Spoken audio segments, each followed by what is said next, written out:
కాంగ్రెస్ నేత అనేది చాలా హానర్గా భావిస్తా. అఫ్కోర్స్ నేను కాంగ్రెస్ లో ఎన్ని సంవత్సరాలు ఉన్నా అనే దానికంటే కూడా కాంగ్రెస్లో ఒక ఫేస్ ఇది అని చెప్పి ఈరోజు జనం అనుకునే కాడికి వచ్చిందంటేనే మన ఎదుగుదల ఆడికి పార్టీ ఇచ్చిందని నేను అనుకుంటా. కాబట్టి కాంగ్రెస్ నేత అనేది చాలా మంచి పదం నా దృష్టి. ఎదుగుదల అయిపోయిందా? Straight question. ఎందుకంటే ఎమ్మెల్యే సందర్భంలో విన్నాం, ఎస్ మీ పేరు ఇంకా కన్ఫర్మ్ అనుకున్న టైంలో డ్రాప్ అయ్యారు. ఎమ్మెల్సీ మీరు ఏకంగా వీడియో రిలీజ్ చేశారు. ఎంపీ టైంలో కూడా మీ పేరు దాదాపు లేదు అన్న మాట వినిపిస్తుంది. నెక్స్ట్ ఎమ్మెల్యే గురించి కూడా తర్వాత మాట్లాడుకునే ప్రయత్నం చేద్దాం. మీ ఎదుగుదల అయిపోయిందా దాకర్ గారు? ఎదుగుదల అనే దానికంటే అసలు మొదలే కాలేదు కదా. ఎదుగుదల అనేది మొదలే కాలే. కాకపోతే కాంగ్రెస్ పార్టీ కొరకు పనిచేయడం అనేది మాత్రమే నడుస్తున్నది. రేపు ప్రభుత్వంలోకి వచ్చినాం కాబట్టి అధికార అవకాశం ఇచ్చే అవకాశం ఉంది కాబట్టి మొదలే ఇప్పుడు అనుకుంటున్నాను నేను. సో ఇంకా అవకాశమా ఎక్కడ మీకు హట్టింగ్గా అనిపించట్లా? ఎందుకంటే ఈ మధ్యకాలం రాజకీయాలు చూసుకుంటే కనుక పదవి దక్కకపోతే ఈ పార్టీ నుంచి నెక్స్ట్ పార్టీ, కాకపోతే మళ్ళీ ఇంకొక పార్టీలో పదవుల కోసం ఆశించే రోజుల్లో కూడా ఇంకా అద్దంకి దాకర్ కాంగ్రెస్ని నమ్ముకుంటున్నాడంటే అద్దంకి దాకర్లో క్యాపబిలిటీ లేదా, లేకపోతే కాంగ్రెస్ పార్టీ అంత తక్కువగా అద్దంకి దాకర్ని చూస్తుందా?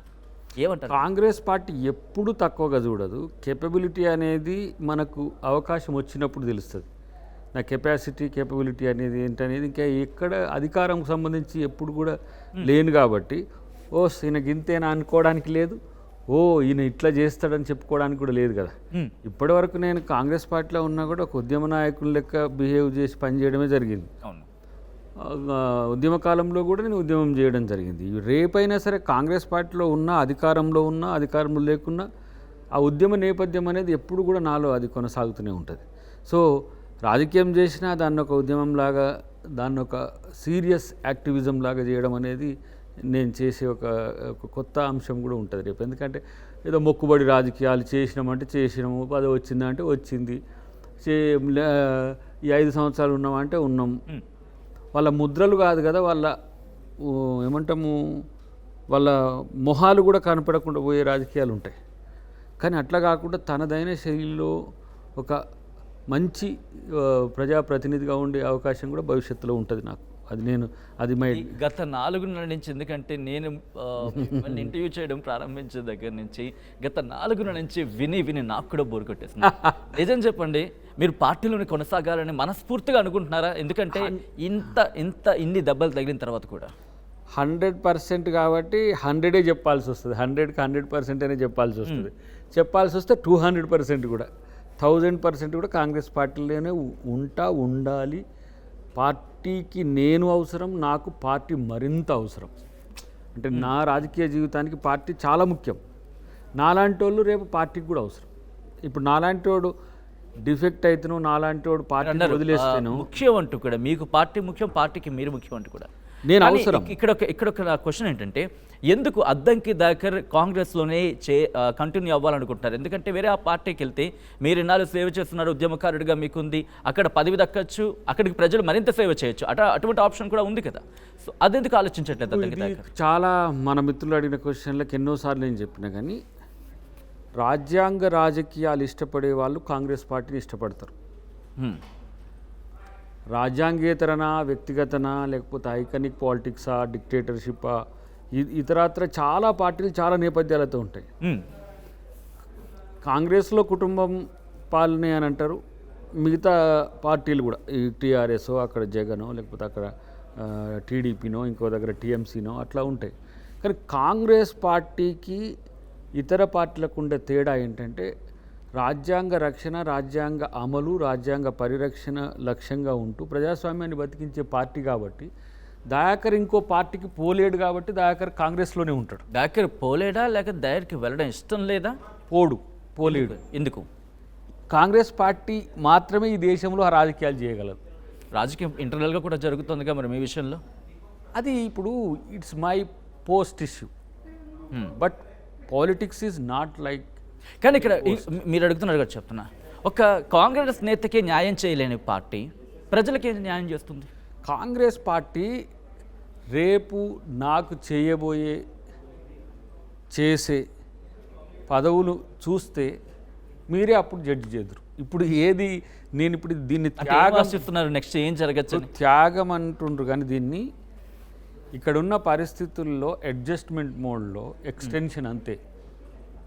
దీన్ని ప్రత్యామ్నాయం అని చాలాసార్లు చెప్పినా ప్రత్యామ్నాయం ఇంకోటి ఏదైనా వస్తుంది. ఎమ్మెల్యే పోతే ఎమ్మెల్యేనే రావచ్చు, ఎమ్మెల్యే పోతే ఎమ్మెల్సీ రావచ్చు, ఎమ్మెల్యే పోతే ఎంపీ రావచ్చు, ఎమ్మెల్యే పోతే ఇంకా ఏదైనా పెద్దది కూడా రావచ్చు, మంత్రి రావచ్చు, లేకపోతే పీసీసీ లాంటివి రావచ్చు, లేకపోతే రాజ్యసభ లాంటివి రావచ్చు, ఏవైనా ఇవ్వచ్చు. కానీ ఇప్పుడు నాకైతే తీసుకుపోయి సర్పంచ్గానో జెడ్పీటీసీగానో లేకపోతే ఎంపీపీగానో చేయరు కదా. సో ఇక్కడికి నేను వదిలేసింది ఎమ్మెల్యే సీట్ అనేది ప్రచారం కదా. అక్కడి నుంచే స్టార్ట్ అవుతుంది నా బిగిన్ అంతా కూడా అక్కడి నుంచే స్టార్ట్ అవుతుంది. అంతకంటే తక్కువ వచ్చినప్పుడు నేను ఆలోచిస్తా, మళ్ళీ అది గివప్ ఇవ్వడానికి పెద్ద సమస్య ఏం కాదనుకోండి. అంటే ఇండైరెక్ట్గా రీసెంట్గా జరిగిన నామినేటెడ్ పదవుల విషయంలో కూడా మీ వరకు అప్రోచ్ వచ్చిందా? నాకు కన్సల్టేషన్ లేదు. రైట్. ఎమ్మెల్యే, ఎమ్మెల్సీ, రాజ్యసభ, సరే ఇవన్నీ పక్కన పెడితే పార్లమెంటు ఎన్నికల బరిలో అయినా అద్దంకి దయాకర్ ఉంటారు అనేది దాదాపుగా వినిపించిన మాట. ఏం జరిగింది పార్లమెంట్ విషయంలో మీకు క్లారిటీ ఇచ్చిందా? బట్ స్టేట్లో ఉండడం నేను అవసరం కదా.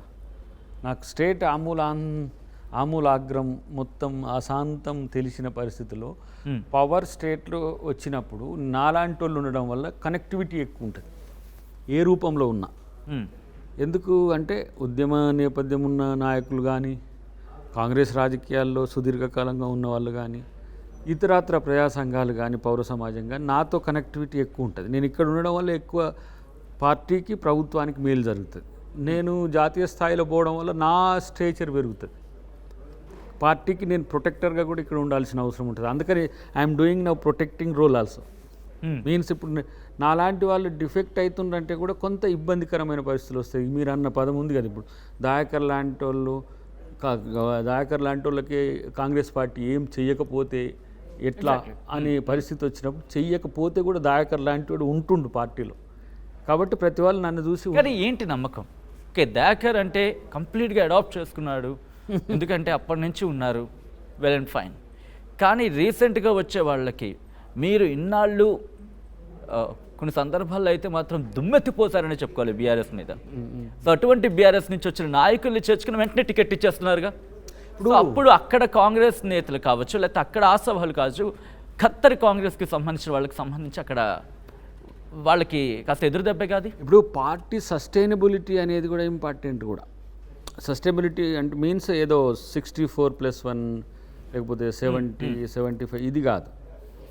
పార్టీ సుదీర్ఘకాలం ఉండాలనుకున్నప్పుడు విలువైన వ్యక్తులు వస్తున్నప్పుడు అవకాశాలు కల్పించే దాంట్లో పార్టీ కొంచెం ముందంజలో ఉంటుంది. విలువైన వ్యక్తులు ఉన్నారు, కానీ వాళ్ళు వచ్చిన పార్టీ మీరు మొన్నటి వరకు కూడా దుమ్మెత్తిపోసిన పార్టీ అన్యాయం చేస్తుందని, అక్రమాలు చేస్తుందని చెప్పి అదే పార్టీకి ఎమ్మెల్యేలుగా ఉన్న వ్యక్తులు, లేకపోతే వివిధ హోదాలో ఉన్న వ్యక్తులు ఇప్పుడు అదే వాళ్ళనే తీసుకొచ్చి మీ పార్టీలో పెట్టుకుంటే ఏదో శంఖంలో పోస్తే తీర్థం అయిపోతున్నారు. కాంగ్రెస్లోకి వస్తే వాళ్ళందరూ క్లియర్ అయిపోతారా? కేసీఆర్ సెంట్రిక్గా జరిగినాయి రాజకీయాలు. కేసీఆర్ ప్రమేయం లేకుండా ఎవరి పాత్ర కూడా నిర్వచించబడలేదు దాంట్లో. కాబట్టి ఆ తప్పులో కేసీఆర్ గారి పాత్రే ప్రిన్సిపల్గా ఉంది. కాబట్టి వాళ్ళతో వచ్చే సమస్య లేదు. కొంతమంది ఉన్నారు అనుకోండి, ఫండమెంటల్ ఏమంటాము డిక్టేటర్షిప్ లేకపోతే ఫండమెంటలిజం ఉండే ఏదైనా సరే వాళ్ళ విషయంలో పార్టీ ఆలోచించి వాళ్ళనేమి ఆహ్వానిస్తలేదు. సగటు లీడర్లు ఎవరైనా ఉంటే ఆహ్వానించడం కాదు, వాళ్ళు అర్జీ పెట్టుకుంటే అంగీకరించుడు తప్పితే మేము పోలోమని, మేము గేట్లు కొంచెం ఒక్కటెత్తితేనే పోలోమని వస్తున్న పరిస్థితి ఉన్నది. కాబట్టి అలాంటి వాళ్ళకి అవకాశం ఇవ్వడం ద్వారా మాలాంటి వాళ్ళకి నష్టం జరుగుతుందని నేను అనుకోను. కానీ డెఫినెట్గా మాలాంటి వాళ్ళతో పాటు కింది స్థాయి కార్యకర్తలకు కూడా ఒక ప్రోగ్రాం ఉంటుంది భవిష్యత్తులో. అది పార్టీ శ్రేణులను కాపాడుకునే కార్యాచరణ post election means MP elections తర్వాత డెఫినెట్గా ఉంటుంది.